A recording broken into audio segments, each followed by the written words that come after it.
Y para el día de hoy se me ocurrió, a partir de, bueno, de parte de una de las notas de la semana pasada, y de un comentario que hizo Eduardo también, que sería bueno que lo profundicemos. De hecho, estábamos planeando profundizar el tema la semana pasada y nos pasó por arriba todo el programa en sí mismo, ¿no? Porque tuvimos varias notas, la incorporamos también al final del programa en una nota muy, muy linda, muy buena, que bueno, a mí me genera también mucho afecto, ya que la tuvimos a Laura Tarabella, la primera rectora de la Universidad Nacional del Litoral en más de 100 años. De hecho, ayer tuvimos la despedida de la Facultad de Humanidades y Ciencias con el brindis anual, donde Laura todavía como decana también dijo unas palabras hermosas que tienen que ver con esta enorme responsabilidad que le toca ahora, y que bueno, que nos muestra cómo en algunas cosas por lo menos los tiempos cambian para mejor, las cuestiones de género se naturalizan y después de tantísimo tiempo ahora tenemos rectora y vicerrectora, mujeres, en la Universidad Nacional del Litoral, con muchos compromisos y también con grandes expectativas por parte de todos. Entre todos tenemos que colaborar para que la universidad siga con su nivel de excelencia, pero también siga progresando y avanzando. Así que bueno, la nota, el tema del que queríamos hablar la semana pasada y que ahora voy a tratar de pimponearlo un poco como para abrir el editorial, es esta cuestión del terraplanismo, ¿no? Ahí, por ahí en la promoción hablamos de terraplanismo, antivacunas y viva la ignorancia, carajo.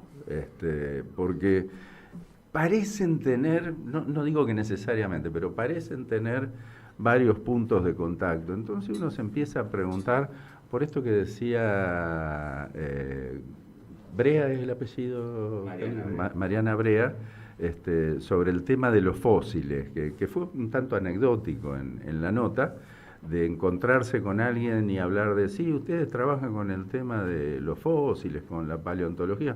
Ah, sí, yo siempre veo que salen, pero yo no creo en esas cosas. O sea, ¿cómo funciona la mente de alguien que es capaz de pensar, si es que en realidad lo piensa, o sea, si es que en realidad tiene un pensamiento elaborado alrededor de eso, o si es nada más algo que las palabras por ahí se te juntan en la boca y se te caen y decís una pelotudez que a todo el mundo le puede pasar. Pero si efectivamente hay una figura mental donde alguien dice, hay gente que fabrica fósiles, huesos petrificados, y los entierra para que otros los encuentren, tipo hacer una joda, o peor, los entierra uno mismo para después encontrarlos uno mismo y validarse como investigador. Entonces eso me entró a hacer muchísimo ruido, porque ¿cómo alguien puede pensar en eso? Porque por ahí hablamos también de los antivacunas, este pavote con una legisladora también, haciendo una exhibición de cómo alguien que tenía las vacunas se le pegaban los teléfonos celulares y los cubiertos y quedaban imantados. Entonces uno dice, puede haber una equivocación, pero discúlpenme, ¿cómo se puede ser tan pelotudo con toda la información disponible como para eso? Porque en realidad el aire es gratis, las palabras son aire, entonces uno por ahí se siente en posición de decir cualquier barrabasada. A ver, el tema del terraplanismo, ¿en serio que hay gente que honestamente piensa todavía que la Tierra es plana, que es una mentira, que las naves no han ido hacia el espacio exterior y que los indicadores físicos están tergiversados como para que parezca que estamos en el universo en distintas pelotas que son los planetas, los cuerpos celestes en general? Hay gente que honestamente piensa que en el horizonte hay una caída enorme, cuanto más lejos mejor, porque si no hay muchas cosas que ya no podrían explicar, digamos. Pero realmente hay gente que eso lo piensa. Está bien, es posible que el hombre no haya llegado a la Luna y que todo sea una enorme patraña de Hollywood y que nos engañaron y que armaron todos esos videos. A mí me pasó estando en Cabo Cañaveral una vez, porque hay todos unos exhibidores muy lindos, no sé si vos, Diego, estuviste, están todos los cohetes con los que se fue, algunos unas latas de durazno que vos decís cómo se subían en esto para salir al espacio exterior, pero bueno, es súper interesante. Y hay una representación ahí con el, no me acuerdo cómo se llamaba, ese jeep donde se movía, y había como un paisaje a escala, digamos, de la Luna, con el autito que se movía en el lugar. Y yo estaba al lado de un par de gringos, esos redneck, viste, de ahí de la zona, viste, así hicieron. O sea, es como que ese era el escenario que habían usado para engrupir a la gente con que el hombre había llegado a la Luna.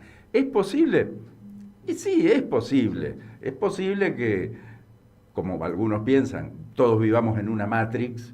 En realidad somos unos pequeños cerebros babosos alimentados con un fluido que estamos encerrados en unos containers para generar cierto tipo de energía para otra civilización, y todo lo que estamos haciendo acá y todo lo que vemos es una especie de representación en 6D, como la película Matrix. ¿Es posible? Y es posible, pero coincidamos que es altamente improbable. Entonces, ¿por qué la gente, no toda la gente, obviamente, vengo del ámbito universitario y está claro que son los menos, porque hay alguna gente que tiene esa tendencia a desacreditar e invalidar el conocimiento para enfocarse en cuestiones que son absolutamente descabelladas y que no tienen absolutamente ningún fundamento, como esto de negar los beneficios de la vacuna? Hoy somos todos los que somos y probablemente generamos todos los problemas que generamos porque desde hace mucho tiempo hay vacuna. Si no, no estaría, la mayoría no estaría acá. Hubiésemos muerto como moscas la mayoría de nuestros antepasados, no ya nosotros. Y eso es irrefutable.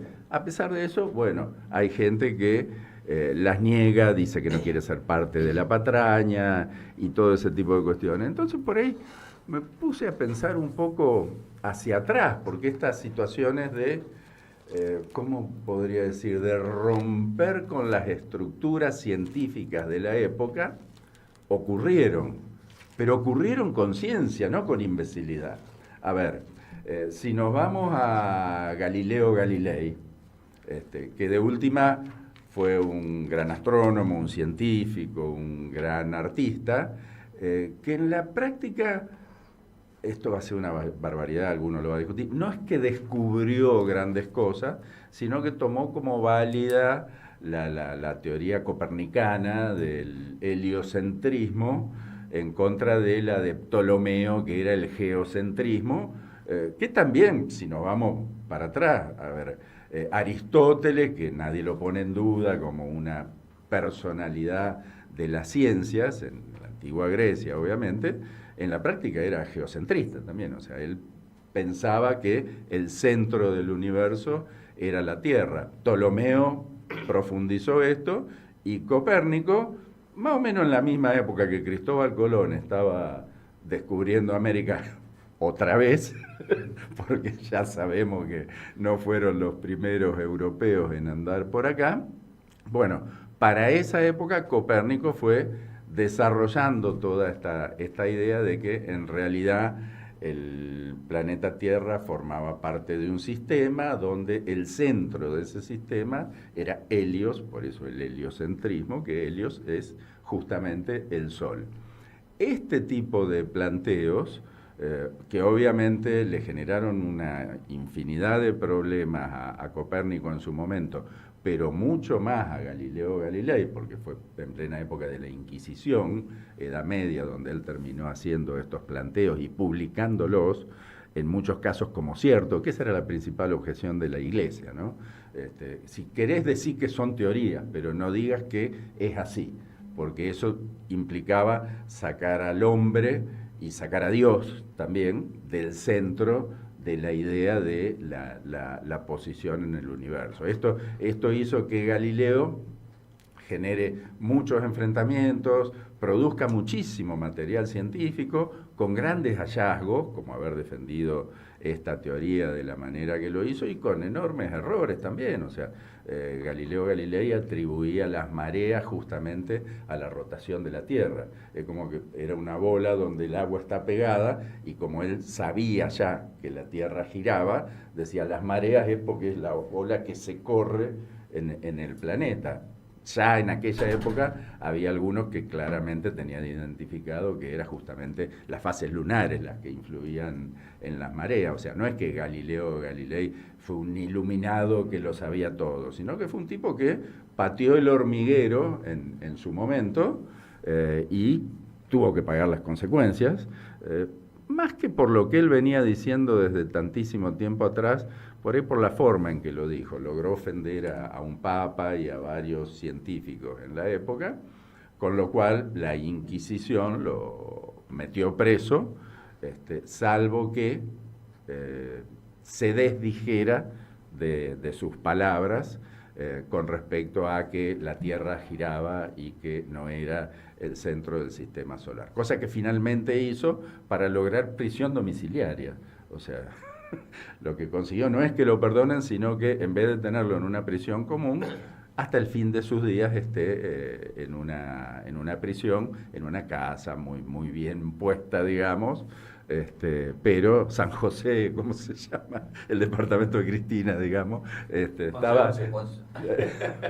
Bueno, eso es lo que consiguió. Y también está eso de "y pur si muove", que es la frase que se le adjudica a Galileo Galilei, que cuando se desdijo, por lo bajo en ese momento dijo "y pur si muove", que quiere decir a pesar de todo se mueve, cosa que muchos historiadores reconocen y dan como cierto que no fue en ese lugar y en ese contexto, porque es probable que si lo hubiese hecho en ese lugar y en ese contexto no le hubiesen dado la domiciliaria, cosa que él dijo después y llegó a publicar después en otro material. Ahora, con esto yo estoy poniendo en un pie de igualdad a Galileo Galilei, destruyendo las estructuras de la época, y decir es como son ahora los terraplanistas, o como son los antivacunas. Tenemos las estructuras, el consenso de la ciencia, y hay unos iluminados que saben que la cosa no es así. Bueno, sería más o menos lo mismo que decir Darwin, por ejemplo. Charles Darwin, en su momento, tantas enemistades, fíjense ustedes, otra vez, del lado de la Iglesia, principalmente, ¿no? Cuando se apartó del creacionismo, todavía hoy hay gente alineada en el creacionismo. El creacionismo es esta teoría de que no hay una evolución natural de las especies, sino que todo fue creado, explicado a lo burro, por un ser superior, por caso Dios. O sea, Adán, Eva, la creación de los animales, de las plantas y todo. Entonces hubo un ser superior que creó todo, y Darwin, con todos sus viajes y con todos sus anuncios, sus evaluaciones y sus investigaciones, dijo, no, pará.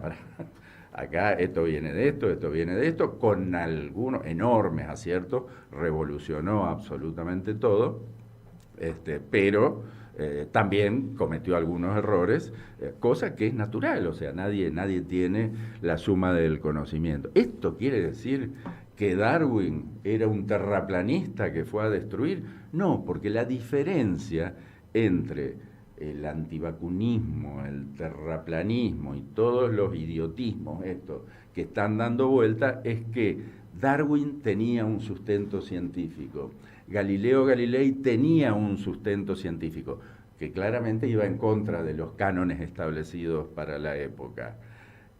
Esta gente no tiene absolutamente ningún sustento. Supongo que Eduardo va a hablar algo. ¿Qué tenés ahí? Los dragones del Edén, el cerebro de Broca.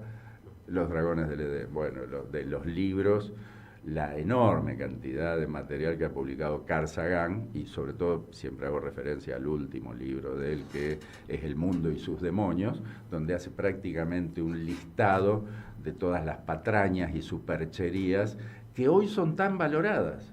Hoy realmente son tan valoradas. Y si nos vamos de eso, se me ocurre pensar en algunos que no necesariamente tienen que ver con destruir grandes consensos, pero que sí, sin ningún conocimiento, sin ninguna base científica y sin ninguna base técnica, terminan siendo respetados y en algunos casos hasta admirados por la sociedad. Suelo poner el ejemplo de Steve Ewing, el cazador de cocodrilos, que para mucha gente desprevenida, que ha estado mirando televisión o que vio documentales y eso, llegó a pensar que este australiano, carismático para algunos, no coincido para nada, es el arquetipo del que sabe todo de cocodrilos y es la persona que los conoce y que los interpreta, independientemente de que ya hace varios años que murió por una torpeza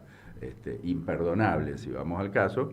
Pero bueno, el tema es que mediáticamente, sin ningún conocimiento científico, sin ninguna formación técnica, sin ninguna habilidad para manejar estos animales, porque claramente no la tenía, todo el tiempo tenía accidentes, para la sociedad terminaba siendo reconocido como el principal representante, la caracterización de la persona que más sabía de cocodrilos. Entonces, acá es donde empieza a aparecer esta cuestión mediática y esta cuestión de si es fácil y yo lo puedo entender rápido, es lo que es.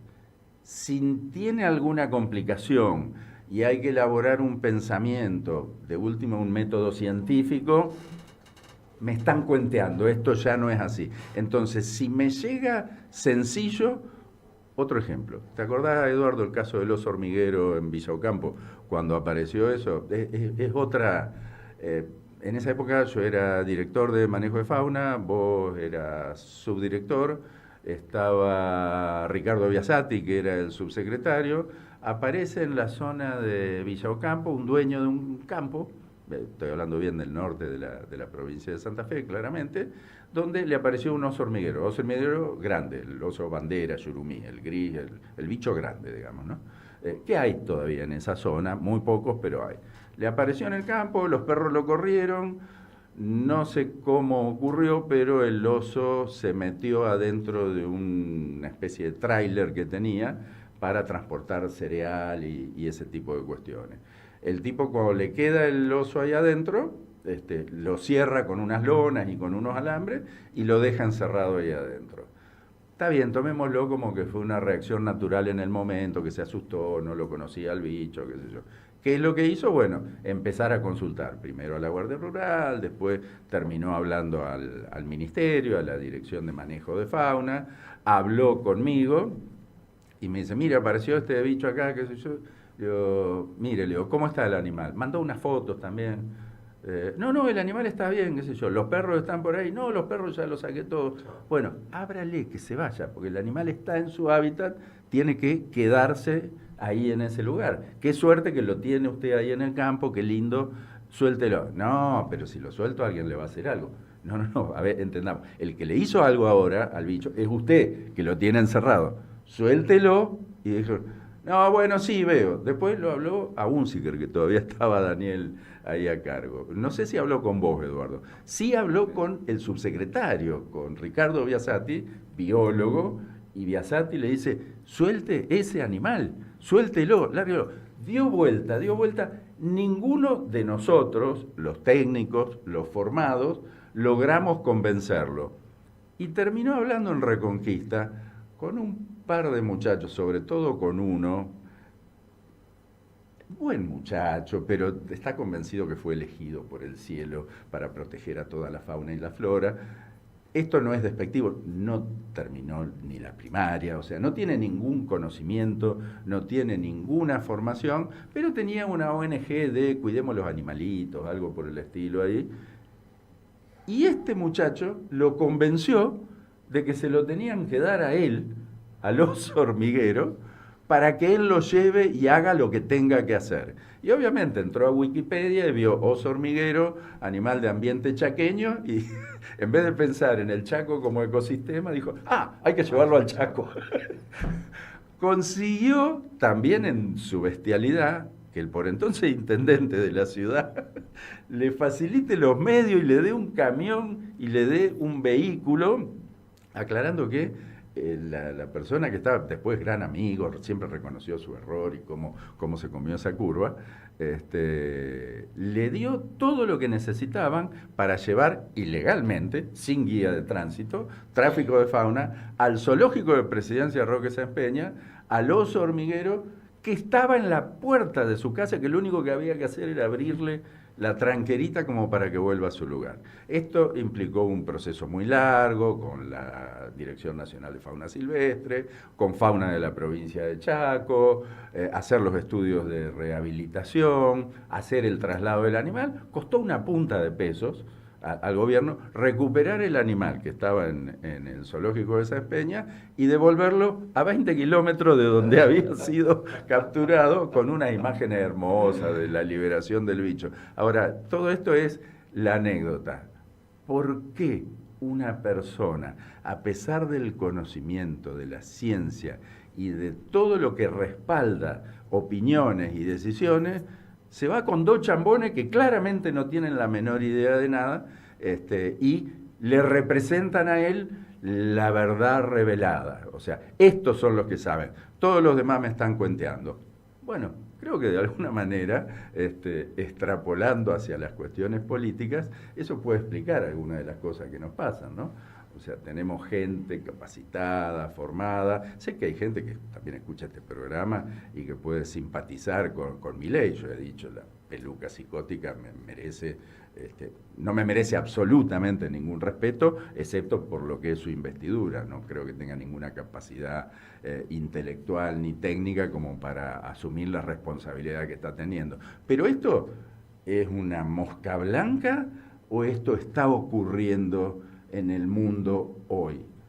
Y acá quiero terminar con esto, que tampoco tiene que ver con la ciencia, con este nuevo evangélico que tenemos, que se está promocionando para presidente.